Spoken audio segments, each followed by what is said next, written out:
Hey, what's going on? If you want to get a complete system that makes melting fat easy and is 100% automated, then I want you to go to the link that's on the bottom of your page right now.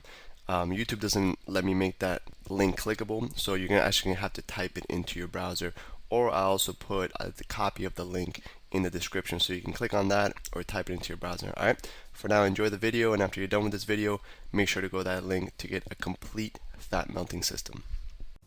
So now we're going to get into a couple more advanced techniques. These are more of our power punching, and they're going to really improve your game as far as knocking people out. And on top of that, it's another part of our workout and our striking, because we're going to work different muscles. We're going to work our core a lot, different muscles in our legs, and different muscles in our shoulders, our biceps, our triceps, everything. So let's get into it. And I have Angela here. She's going to help demonstrate. She has very little experience. Pretty much none. I'm teaching right now hooks and uppercuts. So if she can do it, you can do it, all right? So we're going to get into our hooks and uppercuts. So when we throw, the first one we're going to learn is our left hook, okay, or our lead hook. So if you're an orthodox fighter like me, where you stand with your right hand back, right foot back, your lead hook is your left hand. So that's your lead. If you're a southpaw, where you're naturally left-handed, your lead hook is your right hand. Okay, but all the same rules apply. It's just we're just going back and forth. I'm going to teach orthodox with your right hand back, because that's what most of you are going to be, which is right-handed. All right, so Anna's going to get in our stance, right foot back, back heel off the ground, hands are up by her cheekbone. Okay, and we're going to do our left hook. So when we do that left hook, we're here. All right, the first thing we want to focus on doing is using our legs, incorporating our legs. So with the legs, we're going to do this. Is what left hook looks like, by the way.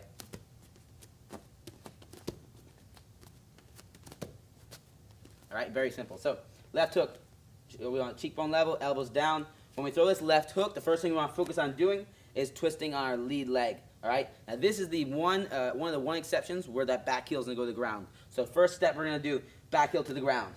Boom. Left heel up and pivot. Okay. Pivot. Now if you see how Angela, she's not doing anything except pivoting off her left foot to pivot. Boom. Good. So she get back in her stance, right heel off the ground. And now when I say pivot, drop the right heel, pick up the left heel, and pivot. Perfect. And 1, 2, 3. Good. So start in your stance, back heel off the ground, and pivot. Good. And the pivoting's doing is, go back to the beginning. When she pivots, her hip is here. Now she's going to pivot, and now her hip's over here.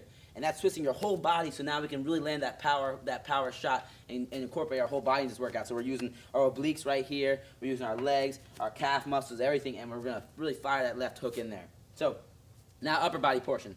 Upper body portion, when we throw this left hook, we want, again, whenever you're punching somebody, we're hitting these two big knuckles. The elbow's going to come up, hands going to go out, and with this hook, you can try a couple ways. Whatever one you're more comfortable with, you can have your hand like here, like so, or like so. Either one's fine. Okay, so you can twist it thumbs up or thumbs pointing you. They're both fine depending on which world champion coach you train with. They're all going to say different things. I've trained with Dominic Cruz's coach, who's the bantamweight world champion, and he likes the hooks thrown this way. I've trained with a couple other coaches that like them this way, and they've trained world champions as well. So it just depends on whatever you're comfortable with. All right, and I mix it up. So Anna's going to demonstrate. So first step when we're doing this is back heel comes down, front heel comes up, elbow comes up, hand comes out, and we pivot. All right, that's simple. So back heel down, front heel up, elbow up, hand out to wherever the target is. This is going to be a variable, okay? We want to keep it pretty hooked, though, hence the name hook. And right here, I'm pivoting. So in one motion, we want to put it together. It looks smoother. Bah, we're just blending them all together and make it a little less mechanical. All right, Angela, let me see you demonstrate. Let's see how quickly you pick this up. So hands are up, and pivot, and hook. Boom, good. Hand comes out, pivot, punch. Wait. Elbow up, 1, 2, 3, punch. Bah, perfect, good. Face it this way. Hands up, chin level, good. Back heel's off the ground, perfect posture. And she's going to throw that hook. Wow, good. Throw that hook. And she's always looking at me. She never takes her eyes off the target, right? 1, 2, 3, and pivot. Good. Hit the hands, and pivot. Wow, good. Perfect. Just like that. And now let's go over common mistakes. Some of these common mistakes when we throw this left hook, or the lead hook, is that right hand will come down. We always want to make sure we keep those hands up. So when Angela throws this punch, I move her around here, she wants to make sure she keeps her right hand up. Left hook, bah, good. She doesn't drop that right hand. It's a big mistake. And this is one of the biggest errors when you throw that left hook, and it's a big problem because one of the counters to a left hook, if she throws a left hook at me, I can always throw a left hook at her, all right? And if her hand's down and my hand's up when I throw this left hook, boom, she's getting hit and I'm not. So always want to keep that left hand, the other hand up when we throw that hook. All right, very simple. Angela's going to demonstrate one more time from all the angles. She's going to get in her stance, throw a left hook, bah, good. Face that way, and then left hook, boom, perfect. All right, so she just learned left hook, just pretty much the same that you're going to learn it. She has never known it before, and now she knows it now. Okay, so that's a left hook. It's a really good punch. You're utilizing a bunch of your core muscles that you don't get when you do that jab cross. All right, same concept apply with our stance. We always want to make sure that we always stay in our stance, move left, step with left, move right, step with the right. Our chin's down, hands up, shoulders relaxed, elbows down. All right, so now let's get into our next punch. Whoa, let's one little thing. When we throw the hooks, all right, we're only going to throw right now, learn with our lead hook. A lot of people like to throw, get this stance, they like to throw this right hook or the back hook. And for right now, we're starting off, we're not going to learn the rear hook. It's really an unrealistic punch. For right now, it takes too long to hit. And if we get used to throwing that, it's going to build bad myelin. And you're just going to be like, if you've ever seen like, street fight people going like this. We don't want to do that. We want to be trained. So we throw straight punches down the pipe. And these are a lot faster to get to them and a lot more effective. This lead hook is close. That's why we can throw it. Boom. But if I try to throw this right hook, it takes so long to get to. If you go against anybody experienced, they're going to be able to tag you or hit you before that right hook gets there. Okay? So we're only going to learn lead hook right now. Let's get into uppercuts. We're in our stance. She's getting in our stance. Okay? Hey, what's going on? If you're enjoying the video so far, do me a huge favor and click on the like button below. You'll get your good deed for the day out of the way. It helps me out a lot. Also, go ahead and subscribe and leave a comment. Something as simple as good video or I enjoyed the video. It really helps me out with YouTube. Alright, here's the rest of the video. We throw the uppercuts. Lead or rear uppercut, we're going to learn both. The same rules apply. We always follow it with the hip and we follow it with the foot. So meaning, I'm going to demonstrate first. Uppercut, uppercut, uppercut, uppercut, uppercut. So same rules apply. Whenever we throw this uppercut, we're going to follow it with the hip. So if I throw right uppercut, I'm following with the hip and the foot. So I dip down, the hip follows, the foot follows. Wah! That's where I'm getting all my power in my legs, okay? Same thing left, the lead uppercut. Boom, hip follows, foot follows. Bah! I twist it in that direction. So I'm gonna teach Angela these uppercuts. So she's in her stance, okay? Actually, let's do it this way, Angela. She's in her stance, hands are up, cheekbone level, elbows are down. When she throws the uppercut. Now, if we just throw an uppercut like so, all we're using is our shoulder, and we want to use our whole body. One means we want to be able to strike harder, and two, we want to make it a full body workout so we get ripped. So, right here, hands are up. She's going to learn the right uppercut first. First thing we want to do is we want to drop our level just a little bit. Now our legs are loaded. We cocked our legs. Second thing we want to do is bring our hand just down a little bit. And third thing we want to do is fire that hip forward and twist that right foot as we throw the uppercut up. Bah! Just like so, okay? So in one motion we go down, up. Good. And you go down, hand drops, and up. Boom. Now another reason we go down is I want to keep this hand by my face as long as possible. If I just come here, now it's my hand's really far from my face. I want to go down, cock it a little bit, and up, okay? Bah!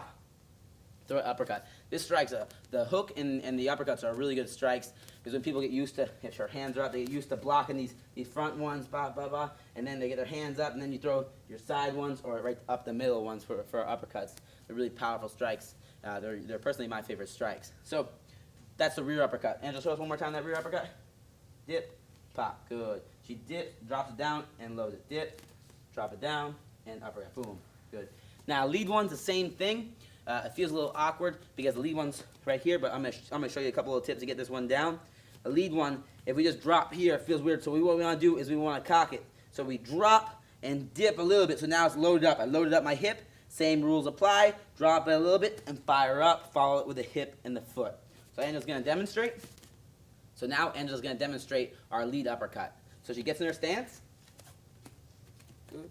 Back heels off the ground. Perfect. Her hands are up. So she's going to lower her level and cock this left side. So lowers her level and see how she loads up her hip and her shoulder. Now she dips it down a little bit, and at the same time she's going to follow her hand up with her shoulder, with her foot and her hip. 1, 2, 3, up, bah, just like so. And her right hand stays up. She's not making that common mistake where her right hand drops. So do it again, Angela. Let me see. Dip and up, bah, good. Dip. Here and up, boom, good. You want to drop that hand a little bit because if you just dip, And here, you're not going to hit anything. Yeah, here, drop it down and come out. Okay? You might come out because the target's going to be in front of you. So, Angela's going to do it one more time. Bah, better. Good. She's got it down. And obviously, you can see the reason that you're watching this is that you need to practice. You need to learn. Okay, so if everyone got it their first day, if you got the uppercut the first time you tried it, everyone would be like world champions, or everyone would be like professionals. So it takes practice. You're learning it today. You're gonna get it down really well, but then tomorrow's gonna be even better, and the next day it's gonna be even better, and 2 months from now you're gonna have it like a pro. But you don't learn everything like a pro the first day. That's why you're watching this. That's why you're gonna practice, and you have to build that myelin up. All right. Even though you see it and you understand all the little details, your body and the muscles they don't know how to work properly to get this done. So you're gonna teach your body how to do it, and eventually it's gonna be instinctual. You know, somebody tells me to throw a cross, now I can throw it. Angela, we just did the jab cross last time. Angela, let me see that right uppercut. She's gonna throw a better right uppercut than she did last time. All right. So the right uppercut here, she's gonna dip down and pop it off. Bah, perfect. All right. Now you see that little common mistake she made? Do that uppercut. She wants to keep this hand up. All right. The big mistake is we drop our hands when we throw these uppercuts, or we throw a jab or cross or anything. So she dips down again, right uppercut, boom, perfect. Okay. So that's our left uppercut, our right uppercut, and our left hook, or our lead hook. So we got lead, uppercut, rear uppercut, and lead hook. These are really dynamic strikes. If we're in our stance, I'm boxing Angela right now. I got my straight punches now because we learned our jab cross. I have my uppercuts, I have my hooks, boom. So we can mix it up now. It's a lot harder game for other people to stop. And on top of that, we have a more dynamic game, so we can use our full body and get a full body workout every time we do these things. So we're working all areas of our abs, all areas of our legs, all areas of our shoulders and our arms, our biceps, our triceps, everything. All right. So let's go into detail now. A little bonus. And their stance. I'm gonna have you right here. Get your stance back off the ground. Perfect. A little detailed bonus I'm gonna show right now is key points to hit somebody. So since we're training, since you're learning how to strike, you might as well learn where to hit somebody. These are really good for self-defense. They're really good for competition, not just punching at the face and punching at the stomach and the body. I tell my students all the time that we never aim for the head and we never aim for the body. Never. It's pointless. There's no reason to train. People that don't train and go to if somebody goes to fight Angela, they're gonna try to punch her in the face and punch her in the body. We're never gonna punch to the face or the body. We're gonna punch specific areas. So I'm never gonna punch the face. I'm gonna punch to the nose. I'm going to punch the chin. I'm going to punch the edge of the chin. I'm going to punch the temple. I'm going to punch behind the ear or at the ear. I'm going to punch the liver, the kidneys, the middle of her solar plexus and knock the wind out of her. I'm going to punch specific areas. So we have our liver, our nose, our chin, temple, all these places. So the nose is one of the key places we're going to attack. If you hit the nose, if we hit the nose, it's gonna make your eyes water. If you break it with our jab, our cross, our hook, or uppercut, any of those, it's gonna do a lot of damage and it swells up so they can't see. Second place we have is the chin. Chin knocks people out really easily. And one of the reasons is it's a real high leverage point to hit. And what happens is your bone connects over here and it acts like it hits and it causes your brain to rattle inside. And that's how people get knocked out. Your brain sits inside liquid. And then there's a skull. And if your brain gets hit so hard that the brain goes through the liquid, hits the skull and bounces back, that's how you get knocked out. And the chin's one of the key places you want to hit to knock somebody out. So we want to aim for the edge of the chin. We want to aim for the eyes. If we can hit somebody with 2 knuckles in the eyes, it's going to blind them in that eye.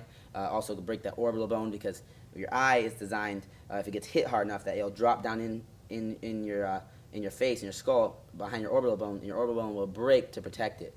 So that's your body's designed to protect your eyes. Your eyes are one of your key elements of life. You have to have your eyes. So hitting the eyes, hitting the temple, right, anywhere around the ear is going to cause serious damage, and also on top of that, it's going to be a lot easier to knock you out and knocks off your equilibrium.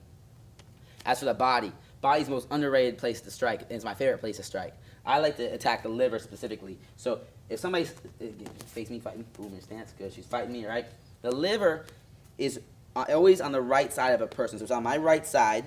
It's off to the, if I take the middle of my right side, it's right in the middle, right under the rib. So if I take the middle of Angela, the middle of her right side, right here, find her ribs right here, it's right under the rib. So if I can connect right there, boom, here in the liver, it'll shut down your body.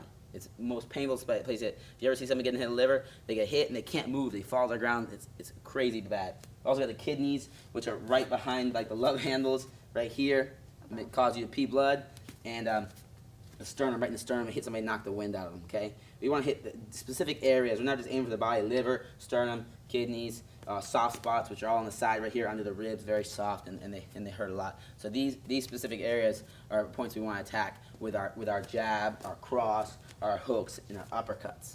Right? So it's really crucial that we attack those points. So for drilling, I want a total of 100 strikes. It can be 100 of either uppercuts or hooks. Either one of those, you're going to do 100 of them, and you're going to drill them on. We have Bob here, so we can go over our specific points to attack: the chin, nose, the liver, everything like that. If you don't have something like Bob, you just have a bag. You just want to focus on hitting specific points of the bag. So instead of just hitting the bag, I want to hit the edge of the E right here, or that yellow spot, so we get good accuracy. Because accuracy is key. If you're really accurate, you can. It's a lot easier to knock them out than just being really powerful. Because if we're powerful and we're hitting people, on the top of the skull and the forehead and stuff, we're gonna break our hand and we're not gonna knock them out. But if we're accurate, we can be a lot weaker person and hit somebody in the perfect spot and they're gonna go to sleep. So Angela's gonna show us. We're gonna drill. She's gonna do about 10 of them, but it's 100 strikes, perfect practice. Okay, so she's in her stance. She's only allowed to throw uppercuts and hooks. So she's only attacking those key points like the chin, the nose, the ear, the liver, the sternum. So she's going to give me a left hook to the chin, bah, and she rotates on her lead foot. So let me see it again. 1, 2, 3. Bah, good. She's going to give me a right uppercut to the chin right here. Bah, excellent. Left uppercut to the liver. Bah, so you want to do little things like that. Just 100 strikes. And again, we're just building up that myelin so it's automatic. We don't have to think about it. We just throw those strikes in there. So now we're going to get into a technique or a drill I like to do that's going to strengthen these muscles so we can punch harder, faster, and just get in a better shape. So she's going to do our sit-up twists. And I like to do this around the bag. You can do anything. You can lock your legs around it. So she's going to lay down, lock her legs around the bag, and it's going to really strengthen all those muscles that it takes in your core for you to really get that twist and that fast pop-off. So what she's going to do is we can do anywhere from 25 to 100, whatever you're comfortable with. I like to do 50, so we're building up that myelin for the twist. So she's going to come up. She's going to keep her hands up the whole time, so we always get trained and keep our hands up high. And she's going to sit up, throw a right hook, go down. Bah, good. Keep that elbow up. Sit up, left hook, down. Good. And she's really focusing on twisting that body so we can get those abs and those obliques. Up, hook, bah, and down. Up, and see how her hands are up the whole time. Back up. And back up, and she's just going non-stop, working those abs and working that twist. So we're really strengthening it so we can get those power shots in. Good job, Angel. So she's good. She has those hooks in. Just do that. It's really going to help strengthen you, and it's going to give you an awesome ab workout and core workout for you to get better at these punches. Hey, real quick, one more thing before you go. I want to make sure you know that there is no correlation between how hard you work and how much fat you melt or how much muscle you build. All right?